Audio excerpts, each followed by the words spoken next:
আপনি বলেন জামাত নারী বিদ্বেষী, জামাত মহিলাদের ক্ষমতায়নে বিশ্বাস করে না, জামাত মহিলাদের ঘরে রাখতে চায়, এই জিনিসটা আমি আপনি বুঝি। এই বাংলাদেশের 5টা বিশ্ববিদ্যালয়ের কোন নারী হলে নারীরা বুঝে না কেন?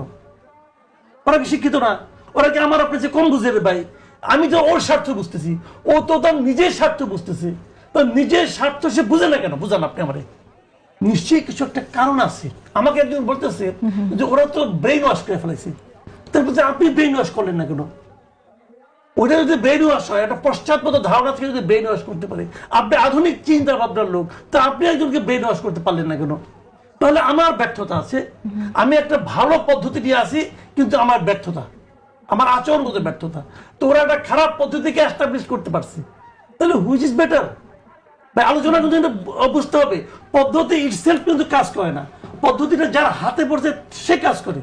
আমি একটা মানে খুব ভালো ইঞ্জিনের গাড়ি নিয়ে আসছি, কিন্তু গাড়ি আমি চালাই না, অথবা গাড়িতে আমি আকাম কুকাম করি। সে একটা খারাপ ইঞ্জিন ইন্ডিয়ান গাড়ি মারুতি নিয়ে চালায়, বাট সে চালাইতে না, সে কাজ করতেছে। তাহলে ব্যর্থতাটা কার? আমি এখানে হাহুতাশ করি যে সবাই কেন আমার এই গাড়ির দামি গাড়ি রেখে কম দামি গাড়িতে যায় কেন? দেশের রাজনৈতিক আপডেট তথ্য পেতে চ্যানেলটি সাবস্ক্রাইব করবেন এবং ভিডিওটি ভালো লাগলে একটি লাইক দিয়ে আপনার মূল্যবান মতামত জানাতে ভুলবেন না।